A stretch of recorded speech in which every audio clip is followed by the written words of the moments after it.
이명박 전 대통령에 대한 법원 구속영장 실질심사가 모레 22일 오전 10시 반으로 잡혔습니다. 이 전 대통령은 검찰에서 충분히 밝혔다며 영장심사에 출석하지 않겠다는 입장을 밝혔습니다. 어떻게 보면 본인의 구속 여부에 대한 변론 기회를 스스로 차버린 것인데 다른 의도와 배경이 있는지 이 전 대통령 영장심사를 맡게 된 박범석 영장전담 부장판사는 누구인지 등을 신세아 기자의 심층 리포트로 보시겠습니다. 이명박 전 대통령이 22일로 잡힌 법원의 구속 전 피의자 신문에 출석하지 않기로 했습니다. 이 전 대통령은 비서실을 통해 검찰에서 입장을 충분히 밝힌 만큼 법원의 심사에 출석하지 않기로 했다며 이같이 밝혔습니다. 이 전 대통령 측은 영장심사 불출석 뜻을 검찰에도 전달했습니다. 영장실질심사는 모레 오전 10시 반 서울중앙지법 321호 법정에서 박범석 영장전담 부장판사 심리로 열릴 예정이었습니다.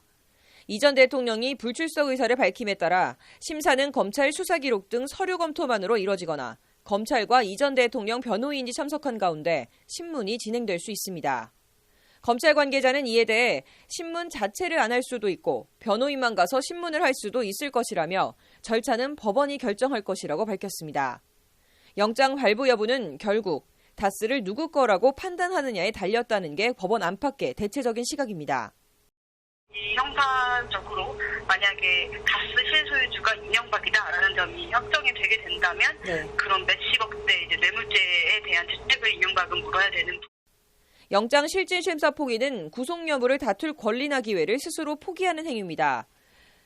그래서 통상 영장 실질심사 포기는 구속을 감수하겠다는 어떻게 보면 혐의를 인정하는 취지로 받아들여지기도 합니다.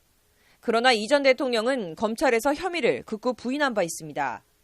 검찰에서 혐의에 대한 의견을 충분히 밝힌 만큼 향후 본재판에 집중해 본격적으로 유무죄를 다투되 유죄 시 선처를 받아내겠다는 포석으로 풀이됩니다. 이 전 대통령에 대한 영장심사를 맡은 박범석 영장전담 부장판사는 지난달 법원 정기인사 때 지금의 보직을 맡았습니다. 서울중앙지법 3명의 영장전담 판사 가운데 연수원 기수가 가장 빠른 선임입니다. 전남 영암 출신으로 서울대 법대를 나와 서울지법, 서울고법, 대법원 재판연구관 등을 지냈습니다. 법리에 뛰어나다는 평가와 함께 기록 검토가 꼼꼼하고 신중하기로 법원 안팎에서 정평이 나 있습니다. 이 전 대통령에 대한 검찰 구속영장 청구서는 범죄 일람표를 포함해 A4 용지 207쪽, 구속사유 의견서는 1000쪽이 넘을 정도로 방대합니다. 박근혜 전 대통령 구속영장 청구서 91쪽보다 2배 이상 많습니다. 법원은 무작위 전산 배당 방식에 따라 사건을 배당했다고 밝혔습니다. 구속영장 청구서가 방대해 재판장의 기록 검토에 상당한 시간이 불가피해서 이명박 전 대통령에 대한 구속 여부는 22일 밤늦게나 23일 새벽 결정될 것으로 보입니다. MB의 운명을 진 박범석 영장전담 부장판사가 어떤 결정을 내릴지 주목됩니다.